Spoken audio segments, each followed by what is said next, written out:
మేము చాలా అమాయకం బీసీలం, ప్రేమతో మాట్లాడేస్తే కరిగిపోతారా? మా దగ్గర ఉన్నది, మాకు యాక్టింగ్ రాదు. మీ దగ్గర ఉన్న తలవారిని ఆయనకిచ్చి మళ్ళీ మీరు ఎందుకు బానిసలు అవుతారు, పల్లకి ఎందుకు మోస్తారు? బీఆర్ఎస్ పార్టీ ఓటమికి అది కూడా ఒక కారణం అంటారా? కాదా? కేసీఆర్ అన్న తెలంగాణ అన్న ఎవరెందుకు? ఇప్పుడు నువ్వు నన్ను నా కష్టాన్ని నువ్వు దోచుకున్నప్పుడు, నాకు న్యాయం జరిగినప్పుడు మా బొమ్మలు వేస్తే కోపడతారు తెలుసా? ఒక ఎమ్మెల్యే గారు ఫ్లెక్స్లలో బీసీ బిడ్డలు ఏదైనా ఫంక్షన్స్ ఏదైనా ఉన్నప్పుడు ఫ్లెక్స్లు వేస్తే ఆయన ఎందుకు వేసినా రేపు నుంచి ఆయన ఇంటికి పోయి మాట్లాడుకో, సమస్య ఉంటే ఆయనతో మాట్లాడంటారు. ఇది కులగణాన్ని కూడా చేస్తారు అంటారు కదా. ఇప్పుడు అడుక్కుంటే ఇంకా అడుక్కునే జనం మేము ఉన్నాం, ఓటు బ్యాంక్ మేము ఉన్నప్పుడు మాకు మేము ఓటు వేసుకుంటే అయిపోయి కదా, వాడు ఇచ్చేది. అందరికీ నమస్తే, వెల్కమ్ టు క్యూ న్యూస్. ప్రస్తుతం మన క్యూ న్యూస్ స్టూడియోకి బీఆర్ఎస్ పార్టీ సీనియర్ నేత, తెలంగాణ ఉద్యమకారుడు నేర్దం భాస్కర్ గౌడ్ ముఖ్య అతిథిగా విచ్చేసిరు. మరి బీసీ అంశంపై మాట్లాడేందుకు మనతో పాటు ఆయన సిద్ధంగా ఉన్నారు. ఆయనతో మాట్లాడి మరిన్ని విషయాలు తెలుసుకుందాం. నమస్తే అండి. నమస్తే. ముందుగా క్యూ న్యూస్ యాజమాన్యానికి, తిరుమల మల్లన్న గారికి నా ఉద్యమ వందనాలు. Thank you. ఈరోజు స్టూడియోకు ఒక మంచి విషయం పైన పిలిచినందుకు. నాకు చెప్పండి, బీసీ గతం నుంచి కూడా బీసీ వర్గీయులకి చాలా అన్యాయం జరుగుతుంది అని మనం వార్తల్లో చూసి ఉంటాము. జరుగుతున్నది కూడా నిజమే అని తెలుస్తుంది అక్కడ. మీరు కూడా ఒక బీసీ బిడ్డనే, దీన్ని ఎట్లా తీసుకుంటారు? ఆ రోజు ఆత్మగౌరవం నుంచి ఆంధ్ర పాలక నుంచి స్వరాష్ట్రం తీసుకురావడానికి ఏ విధంగా, వాస్తవానికి కూడా నీళ్లు మనకు వచ్చేవి కావు, ఉద్యోగాలలో పక్షపాతం, ప్రతి విషయాలలో నిధులు నియామకాలు ప్రతి విషయంలో ఏ విధంగా అన్యాయం జరిగిందో, అన్యాయాన్ని ఎదుర్కోవడానికి మండల స్థాయి కాదు గ్రామ స్థాయి నుంచి కూడా ప్రతి ఇంటికి కూడా నేను నా తెలంగాణ గురించి కొట్లాడాలని ఏ విధంగా వచ్చినారో, వచ్చిన పరిణామాల్లో కొందరు ఆ ఉద్యమానికి బతికించడానికి అమరులైన సందర్భాలున్నాయి. అంతిమంగా ప్రజా ఉద్యమంలో ప్రజల ఆత్మగౌరవం విషయం తీసుకున్నప్పుడు 100% నెరవేరుతుంది. వాళ్ళందరూ కూడా 100% దాంట్లో ఫలితాలు తీసుకుంటారు. దాని ఒక పరిణామమే స్వరాష్ట్రం వచ్చింది, అదే తెలంగాణ రాష్ట్రం. దాంట్లో భాగంగానే ఆ రోజు ఏ విధంగా ఆత్మగౌరవం విషయం అనుకున్నారో, తెలంగాణ జాతి, తెలంగాణ ఉన్న ప్రతి కులం, వాస్తవం స్వరాష్ట్రం వచ్చినాక మార్పులు ఏమైనా జరిగినాయి అంటే పేర్లు మార్పులు జరిగినాయి. ఆంధ్రప్రదేశ్ రాష్ట్రం నుంచి తెలంగాణ రాష్ట్రం వచ్చింది, కానీ పరిపాలన విధానంలో బీసీల మీద జరుగుతున్న అన్యాయాలు అప్పుడు ఎట్లు జరిగినాయి అంతకనికి ఎక్కువనే జరిగినాయి అనుకోవాలి. తెలంగాణ రాష్ట్రం ఎక్కువ జరిగినాయి అనుకుంటాం. జరిగినాయని చెప్పడానికి కూడా నేను మొహం పడను. ఎందుకంటే ఒక రాష్ట్ర కార్యదర్శిగా పనిచేసిన ఒక పార్టీలను, ఉద్యమ పార్టీలో ఒక రాష్ట్ర స్థాయిలో రాష్ట్ర కార్యదర్శిగా పనిచేసిన తెలంగాణ ఉద్యమంలో కొట్లాడిన వాడిని. కాబట్టి గత జరిగిన 13-12 సంవత్సరాలు మన తెలంగాణ రాష్ట్రం వచ్చినాక కూడా జరిగిన పరిణామాలు చూస్తే వాస్తవమే అది. 100% ఇంకా తెలంగాణలో బీసీలకు న్యాయం జరుగుతలేదు చెప్పడంలో 100% నేను ఏ విధంగా మోమడం పడను. ఎట్లా ముందుకు వెళ్దాం అనుకుంటారు? ఏంటి కార్యాచరణ ఏంది? ఫస్ట్ బీసీలలో చైతన్యం రావాలి.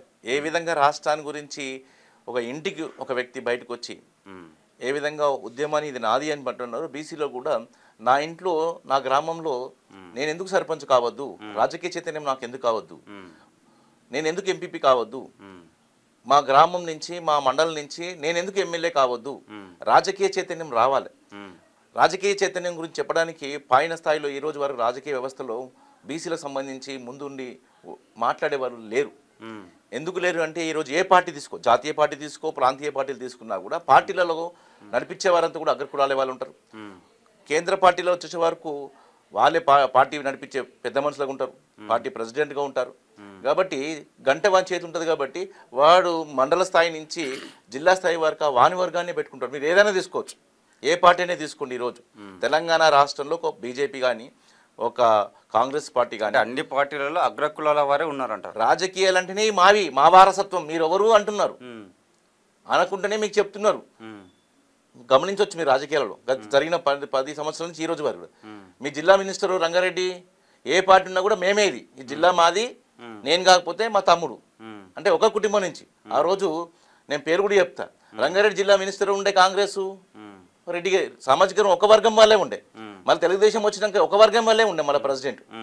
ఈరోజు మీరు ఏ జిల్లా నల్లగొండ కూడా తీసుకోండి మీరు, వాళ్ళ ఆధిపత్యమైంది. రెండు తరాలు అయిపోయినాయి. తెలంగాణ రాష్ట్రం ఎన్నో ఉద్యమాలు చేసి ఎంతోమంది అమరులైనా కూడా ఆ మార్పు జరగలే. వాళ్ళ చెప్పు చేతుల్ని ఈరోజు రాజకీయ పార్టీలని రాజకీయ వ్యవస్థ ఉంది. మా దుర్మార్గం ఏంటి అంటే రాజకీయ పార్టీలే కాదు, ఆర్థికంగా మేము ఎదిగే మా కులాల పైన కూడా వాళ్ళు పెద్దరికాలు అయిపోయినాయి. సమాజంలో నా పిల్లలను చూస్తుంటే నేను అక్కడక్కడ మా కులాల నుంచి కూడా తీసేసుకున్నారు డబ్బులు వచ్చే కులాలు. ఉదాహరణకు బార్ అండ్ రెస్టారెంట్లు తీసుకోండి, డబ్బులు ఉంటాయి. ఎందుకు జరుగుతుంది? ఈరోజు ఆ సామాజిక వర్గం బోర్డు పెట్టేస్తాడు, నడిపిస్తున్నాడు, లేదా జరుగుతలేదా? అంతెందుకు ఒక చికెన్ షాపులు కూడా ఈరోజు కట్టుకోలు వాళ్ళు అమ్మేది ఆ కులాన్ని కూడా అలా డబ్బులు వస్తాయి కాబట్టి అవిటిని కూడా అంటే ఆర్థిక వ్యవస్థని ఆర్థికంగా డబ్బులు వచ్చే దాని మీద వాళ్ళ ఆధిపత్యమైంది. రాజకీయ వ్యవస్థలో కూడా వాళ్ళ ఆధిపత్యం, రాజకీయ పరంగా ఉద్యోగ పరంగా అన్నిట్లో వాళ్ళదే పై చేయి అంటారు. 100% కేవలము బీసీలు ఒక ఓటర్గా ఓటేసే యంత్రంగా దాంట్లో ఎవరో కాదు, ముఖ్యంగా మన వాళ్ళమే ఉంటాం. ఎన్నిపుడుదారులు మన వాళ్ళే, బీసీలమే కొందరు బానిసల్లాగా పనిచేసే వ్యక్తిత్వాలు ఉంటాయి. అది మన రక్తంలో కులాలకి ఆ కులాలకు వాళ్ళకు దొర పటేల అంటే నేను ఎందుకు మాట్లాడుతున్నా అంటే నేను 10 సంవత్సరాలు ఒక 5-6 సంవత్సరాలు ఉద్యమం నుంచున్నా, రాష్ట్ర కార్యదర్శిగా పనిచేసిన వాడిని. ప్రభుత్వం వచ్చింది, ఏ దాని గురించి కొట్లాడమో దాంట్లో నా భాగస్వామ్యం ఉంది. రవంత్ ఉంది. చనిపోయిన అమరులతో పోతే నేను చాలా చిన్నవాడిని కూడా, కానీ నాకు కూడా అవకాశం ఇచ్చినారు పార్టీ, రాష్ట్ర స్థాయిలో గౌరవించినారు. కానీ రాష్ట్రం వచ్చినాక ఆ పార్టీ 10 సంవత్సరాల ప్రభుత్వం ఉన్నాక నాకు ఆ గౌరవం దొరకలేదు పార్టీలో. ఎందుకంటే నేను బీసీని, పార్టీకి ఉద్యమం సంబంధం లేని వాడు మినిస్టర్ అయిపోయాడు. అదే అన్ని ఇప్పుడు ఈ రోజు కాంగ్రెస్ కూడా చూడండి, నమ్ముకున్న బీసీలందరూ కూడా 10 సంవత్సరాల ప్రభుత్వం లేకున్నా కూడా పార్టీని పట్టుకొని పనిచేసిన వాళ్ళు బీసీలు నాయకులు కాంగ్రెస్ లో కరుణ కట్టిన వాళ్ళు ఉన్నారు. ఈ రోజు వారికి కావాల్సిన న్యాయం జరుగుతలేదు. అంటే ఏ పార్టీని తీసుకోండి, అక్కడ బీఆర్ఎస్ పార్టీ కావచ్చు, కాంగ్రెస్ పార్టీ కావచ్చు, బీజేపీ పార్టీ కావచ్చు, బీసీలని కేవలం వాళ్ళ ఓటు బ్యాంక్ అనే వాడుతున్నారు. రాష్ట్రంలో రాజకీయాలలో ఆధిపత్యాన్ని ఒక సామాజిక వర్గ చేతులు ఉన్నది. అదేవిధంగా ఆ సామాజిక వర్గంలో రాజకీయంగా వాళ్ళ చేతులు ఉన్నప్పుడు అన్ని ఇండస్ట్రీలు కావచ్చు, కాలేజీలు కావచ్చు. ఈరోజు మీరు జిల్లాలలో చూడొచ్చు, మెడికల్ కాలేజీలు చూడండి ఎవరి చేతులు ఉన్నాయి, నెంబర్ ఆఫ్. మీరు కాలేజ్ వ్యవస్థలకు చూడండి, యూనివర్సిటీ ఎవరి చేతులు ఉన్నాయి, ప్రైవేట్ యూనివర్సిటీలైనా భూములు వాళ్ళే కేటాయించుకుంటారు. ఎందుకంటే రాజకీయ వ్యవస్థలో వాళ్ళు ఉన్నారు కాబట్టి ఆ లోపులు వాళ్ళు తెలుసుకోబట్టి నీ ఫైల్ 2 నిమిషాలు బయటకు వెళ్తుంది. అదే నా ఫైల్ పోవడానికి ఎన్నో వంకలు పోతే ఎన్నో పోతే దొరకదు కూడా. ఒకవేళ నేను ధైర్యం చేసేదాన్ని నిర్మాణించుకున్నా కూడా అది వంకలు పెట్టి ముప్పించేస్తారు, మన కాంపిటీషన్ వద్దని. అంటే సామాజికంగా, ఆర్థికంగా, రాజకీయంగా అన్నిట్లో అణచివేతకు గురైతున్నారు. న్యాయస్థానంలో కూడా ఉన్నారు. మీరు అన్ని రంగంలో ఉద్యోగాలు తీసుకోండి, అంతెందుకు న్యాయం చెప్పే ధర్మాసనాలలో కూడా బీసీలకు ధర్మశాసనం చేసే వాళ్ళ దాన్ని కూడా పర్సెంటేజ్ తక్కువని మనకు అవకాశం దొరకనియరు. అంతా కూడా పొలిటికల్ ఎప్పుడు రాజకీయ ఇవన్నిటికీ మూలం నేను నాకున్న ఒక చెప్తా, రాజకీయ చైతన్యం రావాలి. రాజకీయ చైతన్యంలో నువ్వు ఒక ఎమ్మెల్యే అయ్యి ఒక మంత్రి అయితే నీ సమాజం గురించి నువ్వు కొట్లాడతావు.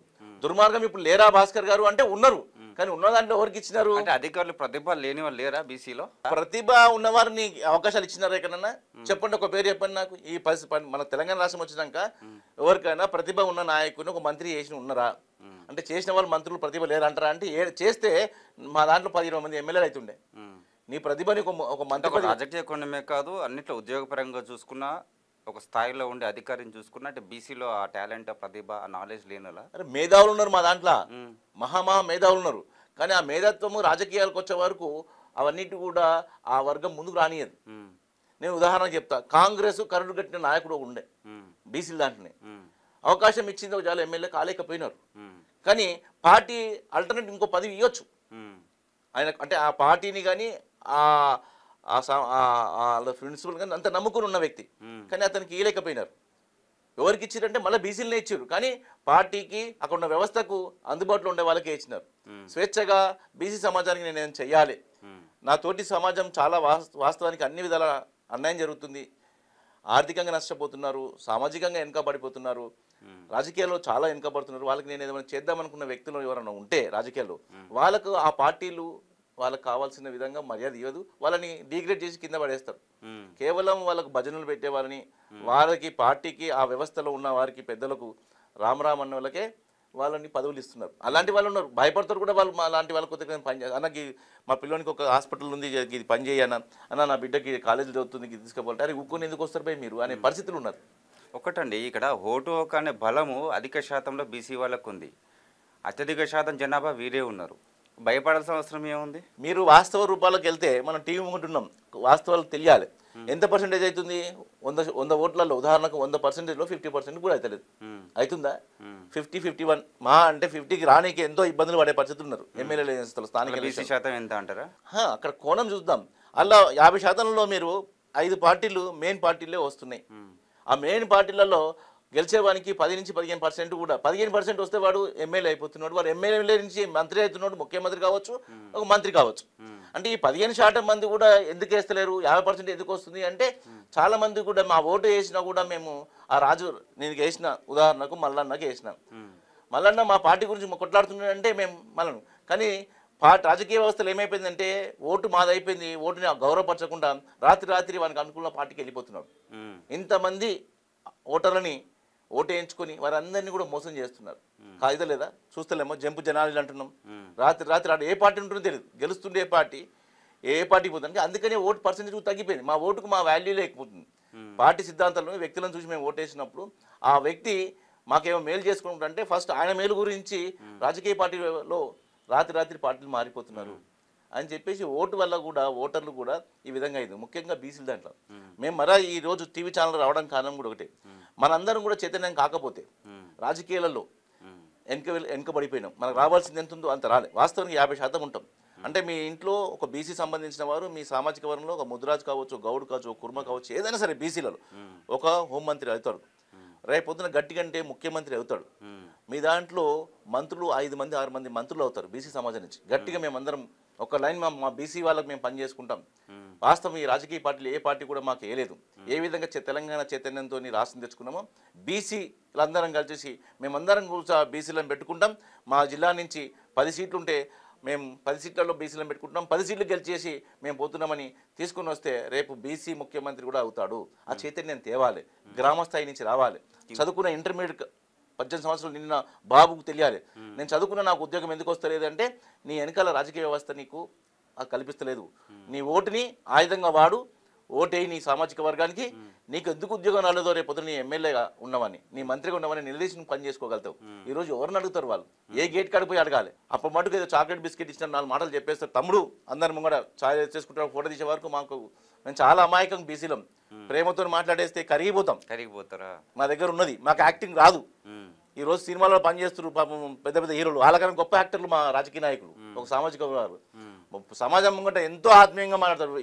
మా గురించే పుట్టినాడు, మాకు మేలు చేస్తున్నట్టు చెప్తారు. కానీ మాకు అవసరం వచ్చినప్పుడు మాట్లాడితే పొంగిపోతారా? ఎక్కడ ఉదాహరణకు నేను నల్గొండలో కొన్ని సీట్లు చూసినాను.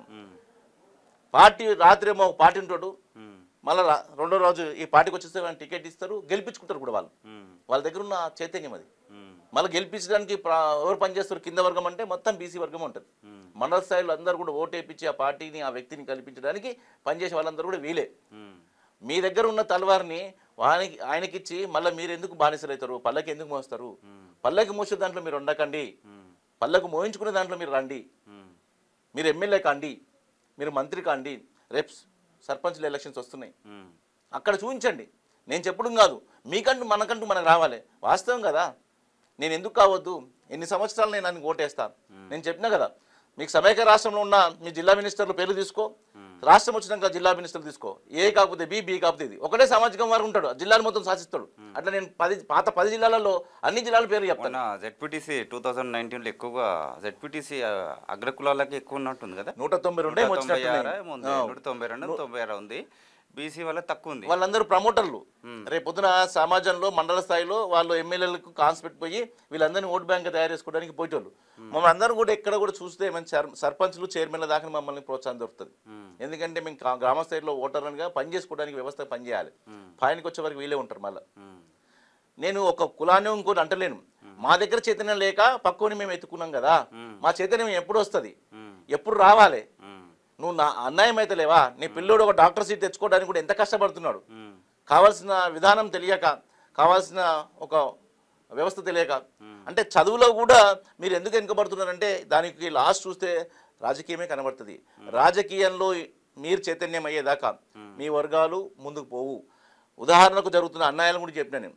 వ్యవస్థలో డబ్బులు వచ్చే వ్యవస్థలు అన్నింటిలో కూడా ఈరోజు వాళ్ళే అయిపోయారు. భారత్ రెస్టారెంట్ తీసుకోండి, చికెన్ షాప్, మటన్ షాపులు తీసుకోండి, అంటే రెగ్యులర్గా పైసలు వచ్చే వ్యవస్థని ఎక్కడ అన్నిటిపైన ఈరోజు తెలంగాణ రాష్ట్రంలో మీరు చూడొచ్చు బోర్డులు, బాధ్యతతో బోర్డులు పెట్టుకుంటారు. అంటే నేను ఏమంటున్నా అంటే రాజకీయ చైతన్యం లేక మనని రాజకీయాలు రాణిస్తలేరు. అంటే ప్రతి వ్యవస్థలో వాళ్ళదే ఆర్థికంగా కూడా మనని కిందికి దించేసినారు. మన కులాల పైన వాళ్ళ పెద్దరికాలు వచ్చినాయి. మీరు ఇంకెన్ని రోజులు ఇట్లా ఉంటారు? చైతన్యం రావాలి కదా. ఒక పిల్లిని 4 గోడల మధ్యన కొడితే పులి అవుతుంది. మన బీసీలకి తప్పు వీళ్ళ దగ్గర ఉంది. మా దగ్గర చైతన్యం లేక, మా వర్గాల దగ్గర చైతన్యం లేక నా ఓటు నేను ఎందుకు వేసుకోవద్దు? ఈసారి నా ఓటు నేనే వేసుకుంటా. అక్కడ ఎవరు లేకపోతే నా పిల్లని ఒక ఇండిపెండెంట్ పెట్టుకుంటా. ఒకసారి ఓడిపోవచ్చు, 2 సార్లు ఓడిపోవచ్చు, 3ఓసారి గెలుస్తాం కదా. ఇప్పుడు కనిపిస్తున్నట్టుంది. రావాలి ఆ చైతన్యమే. మేము మాట్లాడుతున్నాం, ఈ ధైర్యం వచ్చింది. లేకపోతే ఆ చైతన్యం లేకపోతే మీ టీవీ మీరు పిలవరు, నేను కూడా రాను. ఈ చైతన్యం సోషల్ మీడియా చాలా ఉంది.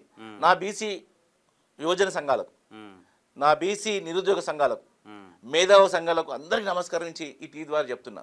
అన్న నువ్వు ఇప్పటిదాకా వేరే గురించి పనిచేసినావు అన్న, ఇప్పటిదాకా పార్టీలకు పనిచేసినావు, వ్యక్తులకు పనిచేసినావు, కానీ నువ్వు ఎక్కడ ముందుకు పోలే. నీకు జరగాల్సిన న్యాయం ఎక్కడ జరగలే, నీ కుటుంబం జరగలే, నీకు జరగలే. ఇప్పుడు నీ గురించి నువ్వు పనిచేయి. ఇంటర్మీడియట్ అయిపోయి డిగ్రీ చేతిలో పట్టుకుని ఉద్యోగం తిరుగుతున్నా నా సోదరుని చెప్తున్నా. అన్నయ్య సార్ నువ్వు సర్పంచ్ లోపల ఉంది కానీ వాళ్ళు బయటకు ఎందుకు రాలేదు? నీ వర్గం నుంచి ఈ రోజు నీ గ్రామంలో సర్పంచ్ ఎలక్షన్స్ ముందు వస్తున్నాయి. మీరు రండి, ఒక యువజన సంఘంగా ఏర్పడి బీసీ సంఘాలుగా మీ గ్రామంలో పెట్టుకోండి.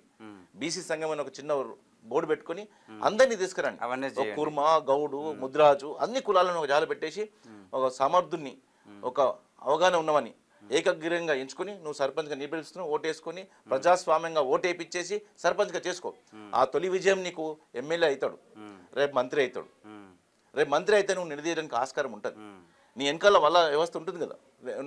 రెండోసారి నువ్వు సర్పంచ్ అవుతావు, తర్వాత నువ్వు ఎమ్మెల్యేలు అవుతావు. ఈ విధమైన వ్యవస్థను మనం తీసుకురావాలి. మనలో మనకు ఐక్యత లేక, మనలో మనకు చిన్న చిన్న బీసీలో మొత్తం బీసీ బిడ్డల్లో ఒక 112 కులాలు ఉన్నాయండి మొత్తం. అట్లా చెప్పి విడగొడుతురు. 112 కులాలు ఉన్నాయి, 110 ఎన్ని కులాలు ఉన్నా మా జాతి ఒకటే కదా, మా ఆత్మగౌరవం ఒకటే కదా. మేమందరం బీసీ బిడ్డలం కదా. ఇప్పుడు మారుడైనకి వెనకాల మారుడైన రాస్తున్నాం కదా. మా అందరు కూడా బీసీలం కాబట్టి మేము బీసీయే. నేను ముద్రాజ్ కావచ్చు, నేను గౌడ్ కావచ్చు, కుర్మ కావచ్చు, ఇంకో 4 చాలా కులాలు ఉన్నాయి. వాళ్ళ దాంట్లో ఈ రోజు వరకు కూడా ఒక సర్పంచ్ కాని కులాలు ఉన్నాయి. చైతన్యం లేక ఈ రోజు మేము అదే చెప్తున్నాం. మీరు కావాలి, ప్రతి గ్రామంలో ఒక బీసీ సంఘం ఏర్పడాలి. ఏర్పడి మీ కులాలని రాజకీయ చైతన్యం 2 భాగాలను వాడాలి. ఆర్థికంగా మనం బాగున్నప్పుడే రాజకీయంలో ముందు పోగలుగుతాం. ఈరోజు మనం ఆర్థికంగా వ్యవస్థను కూడా కుంటుపరుస్తున్నారు. మన ఆర్థికంగా మన కులపరంగా వచ్చే వ్యాపారాల పైన కూడా పెద్దరికాలు అయిపోయినాయి. మళ్ళా మనని అలా బార్ రెస్టారెంట్లలో మనని వేటలుగా చూస్తున్నారు. మనని గ్లాసులు కడిగే విధంగా వాళ్ళు తయారు చేస్తున్నారు. మన కులాల మీద మీరు చేస్తున్న పెద్దరికాన్ని మనం అరికట్టాలి. మనం ముందు నుంచి ఘర్షణ చేసుకోవాలి. ఇది నా కులం కదా. నా కులంలో ఈరోజు వాస్తవంగా నేను ఉదాహరణగా గౌడు, బార్ అండ్ రెస్టారెంట్ మా కళ్ళు మా వృత్తి, చెట్టెక్కి వృత్తి మాది. వాస్తవానికి కూడా వైన్స్ కూడా మేము ప్రాధాన్యతలే. దాంట్లో కూడా దాంట్లో కూడా ఈరోజు చూడొచ్చు పెద్ద పెద్ద స్మార్ట్లు పెట్టి మా కులాన్ని మాకొచ్చే మా వంశపరంపరంగా వచ్చే కులాలు ఈరోజు ఓ ల్యాండ్రీ, ఓ సాకెళ్ళి పనిచేసేవాడిని కూడా ఈరోజు వాడిని పొట్ట మీద కొట్టినట్టు ల్యాండ్రీ షాప్స్ ఓపెన్ చేసి పెద్ద పెద్ద డ్రై క్లీనర్స్ అని పెట్టేసినారు. ఈరోజు కట్టుకోలు మన మేకని కోసి కులానికి ఎంత మర్యాద ఇస్తాం, కాకా చిచ్చా అనుకుని పోతాం. ఈరోజు అతను కూడా చెప్పేసి మటన్ మీట్ షాప్ అని పెద్దగా పెట్టేసి హైఫై పెట్టేసి అది ఇంక పేరు కూడా పెట్టేస్తాడు. బ్యానర్కి మొహమాటం కూడా పడాడు. మన కులం మొహమాటం పడతాం. చూడ ముద్రాజ్ అని పెట్టుకున్నాం, ముద్ర షాప్ అని పెట్టుకోం. అదైతే బాగా చెప్తా పెట్టేస్తాడు. అది నా కులం కాదు కదా, నేను పని చేస్తున్నా మళ్ళీ పని చేస్తాడు కోస్తాడు మనమే ఉంటాం. ఓన్లీ పైసల కాడ గల్ల కాడ ఆయన ఉంటాడు. ఆడ కూడా అంటే మన కులాలని ఈ విధంగా అన్యాయం చేయడానికి కారణం మన దగ్గర చైతన్యం లేక ఆ చైతన్యం తీసుకురావాలి. ఇది గ్రామ స్థాయి నుంచి రావాలి. నేను చెప్తున్నా మీరు వింటున్నారు, మనం పోతున్నాం కాదు. నేను ఈరోజు రాజకీయంగా వెనకబడడం కారణం నా నోరు. నేను ఈ వాయిస్ రెగ్యులర్గా ఉన్నా, ఇదే విధంగా నేను మాట్లాడుతున్నాను. రాష్ట్ర కార్యదర్శిగా పనిచేసినామని ప్రభుత్వం 10 సంవత్సరాలు ఉన్నా నాకు 10 ఎందుకు రాలేదంటే భాస్కర్ నువ్వు నోరు కంట్రోల్ చేయని చెప్పిన చాలామంది చెప్పారు. అట్లా మాట్లాడకపోయి ఆడ పైన వాళ్ళు నీకు చూస్తే కదా ఇట్లా ఉన్నట్టు మాట్లాడితే ఎట్లా అంటే అరే అన్యాయం చేస్తుండే కదా, పని చేసిన వానికి నాకు పదవి ఇవ్వకపోతే ఎవరినో పట్టుకొచ్చేసి మంత్రి చేస్తేవి. వాడు ఇప్పుడు రాత్రి వెళ్ళిపోయా, పైసలు పెట్టినా దుకాణం బంద్ అయింది, ఇంకో దుకాణం పోయిండు తెచ్చుకుని మళ్ళా వాడే మంత్రి. ఈరోజు కాదా రంగారెడ్డి జిల్లాది కాదా? అవునా కదా? చైర్మన్ వాళ్ళే ఉండే, ఇప్పుడు చైర్మన్ నువ్వు సమైక్య రాష్ట్రం నుంచి చూసుకో. ఈ రోజు వరకు కూడా జిల్లా చైర్మన్ పేరు నాకు తెలిసి ప్రోటోకాల్ వాళ్ళే ఉంటారు. రాసిచ్చిన మా బతుకుల మీద, మా పిల్లల మీద, మా బతుకుల మీద, మా వ్యవస్థ మీద, మా ఆడపిల్లల పేరు మీద మీరు రాజ్యం ఏలుండరా అని మేము జిల్లాలు రాసిచ్చినాం. వాళ్ళకి బీసీ బిడ్డలు ఆలోచిస్తలేరా? రావాలి, వస్తుంది. చెప్తున్నా కదా, ఈ రోజు నేను మాట్లాడడం కారణం ఏంటంటే జరిగినది అన్యాయము, నాకు జరిగిన అన్యాయం నాకు కనబడ్డది కాబట్టి నేను నోరెత్తి గట్టిగా మాట్లాడుతున్నా. ఇది నేను ఎవరి గురించి మాట్లాడలేను. ఓ బీసీ బిడ్డగా జరిగింది, నా వెనకాల మీకు కూడా జరుగుతుంది. ఇంత కష్టపడ్డవాన్ని కూడా నాకు ఎందుకు జనాభా లెక్కల ప్రకారం చూస్తే కూడా బీసీ వరదే ఎక్కువ అత్యధిక మా ఉప్పలే తీసుకోరాదు. మొన్నటికి మొన్న మా పార్టీ గౌడ్సే మా పార్టీ ఎమ్మెల్యే ఒక ఎంపీ కూడా తీసుకొచ్చి ఇచ్చినారు. అంటే పార్టీలు దుర్మార్గం ఏంది అంటే ఆ వర్గం మీదే, ఎందుకంటే పైన ఉన్నారు వాళ్ళే ఉంటారు. ఒకవేళ నువ్వు ముఖ్యమంత్రి అయితే నీ చుట్టూ మళ్ళీ కూటమి వాళ్ళే వచ్చి కూకుంటారు. ఓన్లీ నువ్వు అట్లా కూర్చున్నావనివే అవుతున్నావు. వీళ్ళు తీసుకుపోయి ఫైల్ ఇచ్చేసి ఇలా ఎవరు అంటే ఆయన టిక్ మార్క్ పెట్టడం అంతే. అంత అయిపోయింది కదా, అంత అయిపోయింది. ఇది టిక్ మార్క్ పెట్టేస్తున్నాం. మా దాకా అక్కడ దాకా కూడా పోదు. ఆ పెద్ద అయిన దృష్టి కూడా పోవడానికి కూడా ఈ కింద ఉన్న టీం వద్దు వెనక నూకేసి వెనక ఫిల్టర్ అవుతూ ఉంటాం. ఆ విధంగా ఎంతోమంది రాజకీయ జీవితాలు చనిపోయినాయి. ఎంతోమంది, చాలామంది రాజకీయాలు పాపం ముసలోళ్ళు అయిపోయారు. వాళ్ళు ఆ కాన్స్టిట్యున్సీలలో వాళ్ళు బీసీగా ఎమ్మెల్యేలు కావాలని ఎంతో కష్టపడి ఎన్నో డబ్బులు పెట్టి ఎన్ని చేసినా కూడా వాళ్ళు ఎమ్మెల్యేలు కాలేకపోయారు. వాళ్ళు ఆర్థికంగా ఈరోజు ఎంత నష్టపోయారు అంటే ఆర్థికంగా కాకుండా ఆరోగ్యపరంగా కూడా నష్టపోయిపోయారు. అరే నాకు ఇంటికి ఎందుకు అంచివేత అంటే వాస్తవం కూడా రాజకీయ వ్యవస్థలో మాకు అది జరుగుతుంది. కానీ అన్నిటికీ నేను అదే చెప్తున్నా, అన్ని రోగాలకు ఒకటే మందు, రాజకీయాల్లో చైతన్యం రావాలి. రాజకీయ చైతన్యం తీసుకొచ్చినప్పుడు మీకు ఆర్థిక వ్యవస్థలో కానీ ఉద్యోగ వ్యవస్థలో కానీ అన్నిట్లలో మీరు ముందుకు వెళ్తారు. ఇది 100% రాజకీయ చైతన్యం తీసుకురావడానికి గ్రామ స్థాయిలో బీసీ సంఘాలు ఏర్పడాలి, యువజన సంఘాలు ముఖ్యంగా రావాలి, మేధావి సంఘాలు వీటిని చైతన్యపరచాలి. దశ దిశ మేధావులు చెప్పాలి. బీసీ బిడ్డలంతా ఒకటి కావాలి. ఇంకోటి, ఇది గతంలో బీఆర్ఎస్ పార్టీ పంచాయతీరాజ్ ఎన్నికల్లో 34% ఉన్న దాన్ని కూడా 23%కి తగ్గించినప్పుడు కూడా మీ బీసీ సంఘాలు కూడా దాన్ని ఆందోళన వ్యక్తం చేశారు. రాష్ట్రం వస్తప్పుడు కూడా తెలంగాణ రాష్ట్రం ఏర్పడేదానికి కూడా ఇంటి దొంగలే ఆ రోజు ఇబ్బంది పెట్టే సందర్భాలు ఉన్నాయి. ఇంటి దొంగలే రాష్ట్రానికి రాకుండా అడ్డుపడ్డే సందర్భాలు ఉన్నాయి. ఇది రాష్ట్ర ప్రజలందరికీ తెలుసు. బీసీ సంఘాల్లో కూడా ఓటమికి అది కూడా ఒక కారణం అంటారా? బీసీ సంఘాలు కూడా కొన్ని ఏమైపోయినాయి, బీఆర్ఎస్ పార్టీ ఓటమికి అది కూడా ఒక కారణం అంటారా? కాదా? కేసీఆర్ అన్న తెలంగాణ అన్న మనం రాజకీయాల్లో పోతే బాగుండదు. మన బీసీ కాన్సెప్ట్ ఒక హైప్ ఉండే, ఒక నమ్మకం ఉండే. ప్రతి ఇంట్లో కూడా నాకు మామ అని, నాకు తాత అని, మా అన్న అనే భావంతో రాష్ట్ర ప్రజల్లో ఆ పేరు ఉండే. ఇప్పుడు నేనే ఎక్కడైనా ఫంక్షన్స్ పోయినా, ఎక్కడైనా ఇట్లా 10 మంది దగ్గర పోయినా, అరే ఒక ఎమ్మెల్యే స్థాయి కావాల్సింది భాస్కర్, నువ్వు స్టార్టింగ్ నుంచి కష్టపడ్డావు, ఏం కాలేదంటే ఎందుకంటే పార్టీ మాకు అవకాశం ఇది ఎందుకు ఇవ్వలేదంటే అక్కడ పెద్ద అయిన చుట్టుముట్టుండే సామాజిక వర్గం పెద్ద అయినా కూడా చూడలేకపోయాడు. అది కూడా ఓటమి కారణమే కదా. ఎవడెందుకు ఇప్పుడు నువ్వు నన్ను నా కష్టాన్ని నువ్వు దోచుకున్నప్పుడు, నాకు న్యాయం జరిగినప్పుడు పరోక్షంగానో ప్రతిపక్షం ఏదో విధంగా చూస్తారు. ఉదాహరణకు మన దాంట్లో కూడా ఒక రాజేందర్ అన్న తీసుకో, ఒక బుర్ర నర్సయ్య తీసుకో, ఇలా అందరూ కూడా పార్టీని విడిచిపెట్టి బయటపోవడానికి కారణం ఏంది? పార్టీలో అన్ని రంగాలు బాగా ఉంచితేనే బాగుంటుంది. నేను చెప్పింది వినాలి, మేమున్నదే మాట్లాడాలంటే కష్టమే కదా. ఇంకా నేను బీఆర్ఎస్ పార్టీలో ఉంటా కూడా, ఎందుకంటే నేను నా కష్టం అది ఉంది, నా కష్టం ఉంది, నా శ్రమ. తెలంగాణ ఉద్యమకారుడు 100% బీసీ బిడ్డగా నా గొంతుని పార్టీలు ఉండే, నా బీసీ బిడ్డగా బీసీగా నా గొంతుని నేను పార్టీ ముందు పెట్టే ప్రయత్నం చేస్తూనే ఉంటా. ఎందుకంటే నా గొంతుగా కాదు, బీసీ సమాజాన్ని గురించి. నా ఒక్కరికి అన్యాయం జరిగింది అనుకోను, నాలాగా చాలా మందికి అన్యాయం జరిగింది. ఆ అన్యాయాన్ని ఒకసారి పార్టీ దృష్టికి తీసుకెళ్ళాలి, పెద్ద దృష్టికి తీసుకెళ్ళాలి. ఈ విధంగా కూడా ఓటమి కారణమే. మీరు కనబడేని వాస్తవాలు అనుకుంటే ఎట్లా? కింది స్థాయిలో మేము తిరుగుతున్నాం. కానీ మీరు బీసీలకు అన్యాయం చేస్తే ప్రశ్నించాల్సిన అవసరం కూడా ఉంది గట్టిగా. ఎందుకు అడుగుతలేము? అడిగినాం కాబట్టి ఇది ఉన్నాం. అట్లా ప్రశ్నిస్తున్నాం కాబట్టి మేము రాజకీయాల్లో వెనక పడిపోయినాం. మా బొమ్మలు వేస్తే కోపడతారు తెలుసా? ఒక ఎమ్మెల్యే గారు ఫ్లెక్స్లలో బీసీ బిడ్డలు ఏదైనా ఫంక్షన్స్ ఏదైనా ఉన్నప్పుడు ఫ్లెక్స్లు వేస్తే ఆయన ఎందుకు వేసినా రేపు నుంచి ఆయన ఇంటికి పోయి మాట్లాడుకో, సమస్య ఉంటే ఆయనతో మాట్లాడంటారు. అభిమానంతోనూ బీసీ బిడ్డగాను వాళ్ళు గౌరవించినప్పుడు ఆ సామాజిక వర్గం తట్టుకోలేదు. బీసీలంతా ఐక్యమత్యంగా ఉంటే ఆ పరిస్థితి ఉండదు కదా. అరే బీసీ వేస్తాడు. నిన్నటికి మొన్న చెప్తా, గణేశన్ కాడ మండపం కాడ మా బీసీ బిడ్డలు అంటే ఇదే వాళ్ళకి అవకాశం దొరుకుతుంది అంటారు. మనోళ్ళ దగ్గర చైతన్యం రావాలి. నేను ఎందుకు వేయొద్దు, నువ్వు అంటే గౌరవం నీది వేసినప్పుడు మేము మా గౌరవంతో మేము మా పెద్ద మనుషులను గౌరవించుకుంటాం, ఓ సాల్వ కప్పుకుంటాం, మర్యాద ఇస్తాం, సమాజంలో పరిచయం చేస్తాం. ఈయన కూడా మన జాతి, మన బిడ్డ, మన గురించి మాట్లాడతాడు అని ఆయనను గౌరవం పరుస్తాం, చైతన్యపరుస్తాం కదా. అప్పుడు ఆ ఎన్నికల మీద రిజర్వేషన్ తగ్గించినప్పుడు ఉత్తమ్ కుమార్ రెడ్డి గారు కూడా మాట్లాడినట్టు. అవన్నీ రాజకీయాల్లో భాగంగా వాళ్ళే చేస్తారు. వెనకకెళ్ళి మళ్ళీ బయట వచ్చి మళ్ళీ ప్రెస్ కూడా మాట్లాడతారు. ఇవన్నీ చూసి బీసీ సమాజం అన్నీ వాళ్ళే దాన్ని చెడు చేసే కార్యక్రమం లోపటి నుంచి అంతా కూడా పేపర్ వర్క్ వాళ్ళే. బయటకు వచ్చి అదే పేపర్ని ముందు పెట్టేసుకుని దీన్ని ఖండిస్తాం, దీన్ని మేము వ్యతిరేకిస్తున్నాం, బాగా అన్యాయం జరుగుతుందని చెప్పేటోళ్ళు వాళ్ళే. దానికి కూడా సినిమా హీరోలు కూడా పనిచేయరు. ఇప్పుడున్న రాజకీయ వ్యవస్థలో పార్టీలు చేస్తున్న యాక్టింగ్ పాపం ఆ హీరోలు మేము పైసలుగానే చేస్తున్నాం, వీళ్ళు మాకన్నా మంచిగా చేస్తారు కదా అనిపిస్తుంది. అంటే మేము దగ్గరుండి కొన్ని చూస్తుంటాం, ఆ హీరోయిన్లు కూడా హీరోలు కూడా పని చేయరు, అంత మంచి యాక్టింగ్లు చేస్తారు మా వాళ్ళు. ఆ యాక్టింగ్ వల్లే బీసీలు వెనుక పోయినాం. ఎట్లా ముందుకు వెళ్ళాలనుకుంటారు ఇప్పుడు? ఇదే కింది స్థాయి నుంచి రావాలి, గ్రామ స్థాయి నుంచి చైతన్యం రావాలి బీసీలకు. యువజన సంఘాలు బయటికి రావాలి, మహిళా సంఘాలు, బీసీ ప్రతి బిడ్డ ఇంటికొకరు బయటకు వచ్చేసి గ్రామ స్థాయిలో వాళ్ళ ఓటుని చైతన్యం పరచుకోవాలి. ఎందుకు మనం వెనకబడిపోయినాం, రాజకీయ వ్యవస్థ నుంచి ఈరోజు వ్యాపారం పరంగా వెనకపోయినాం అనేది వాళ్ళు రావాలి.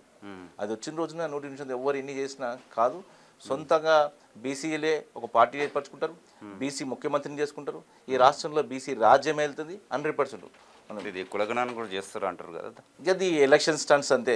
ఇప్పుడు అడుక్కుంటే ఇంకా అడుక్కునే జనం మేము ఉన్నాం, ఓటు బ్యాంక్ మేము ఉన్నప్పుడు మాకు మేము ఓటు వేసుకుంటే అయిపోయి కదా, వాళ్ళు ఇచ్చేది ఏంది? నా ఓటు 100కు 50 ఉన్నప్పుడు నా ఓటు నేను వేసుకుని ఒక తీర్పు నేనే నిర్ణయిస్తే వాళ్ళు ఇచ్చేది ఏంది? కేవలం వాళ్ళు మేము చేస్తున్నామని చెప్పి మా ఓటు బ్యాంక్ని చీల్చడానికి, మా దాంట్లో ఉన్న ఐక్యతని డైవర్షన్ చేయడానికి, బీసీలో ఎక్కడ మేలుకుంటే మళ్ళీ వాళ్ళ రాజ్యం వస్తుందని చెప్పేసి కొందరిని, మా దాంట్లో కొందరిని ముందు పెట్టి ప్రెస్ మీట్లు పెట్టించి ఇవి చేస్తున్నాం చెప్పడం తప్ప చేసేవాడు చెప్పడు, చేసేస్తాడు. వాస్తవానికి వాళ్ళ హక్కు అది. మనం బిచ్చం ఇస్తలేము, మనం వాళ్ళకి ఏం మెహర్బానీ చేస్తలేము. వాళ్ళకి ఎంత ఉన్నారో అంత ఇస్తున్నాం, బాగా చెప్తే ఇచ్చేస్తున్నామని పేపర్ పరంగా అఫీషియల్గా డిక్లేర్ అయిపోతుంది. ఇక చేస్తున్నాము అంటే మా దగ్గర జరుగుతున్న చైతన్యాన్ని, బీసీలో జరుగుతున్న ఐక్యతను, ఈ మధ్య సోషల్ మీడియా కూడా ఇలాంటి ఛానల్స్ కూడా బీసీల పైన ఐక్యతను తీసుకొస్తున్నారు. దాంట్లో అదృష్టం ఏంటంటే ఇలాంటి రంగంలో మా వాళ్ళు కూడా కొందరు ఇట్లాంటి స్టూడియోలు పెట్టుకుని ఉన్నారు.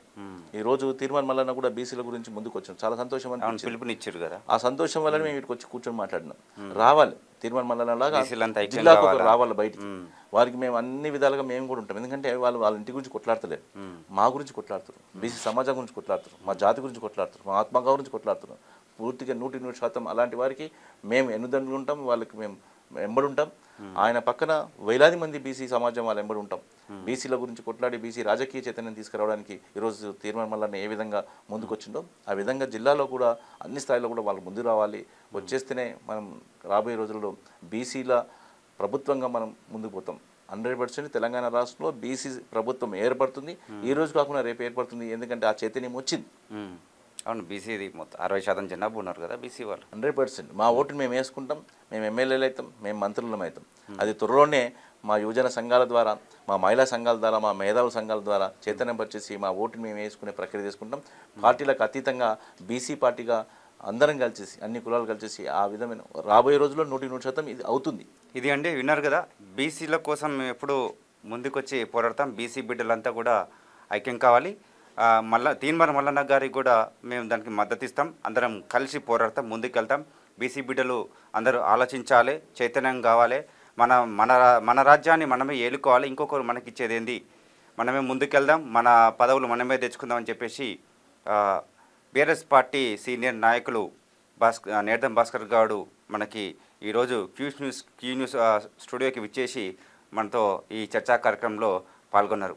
నెక్స్ట్ మరొక టాపిక్తో మళ్ళీ కలుద్దాం. నమస్తే.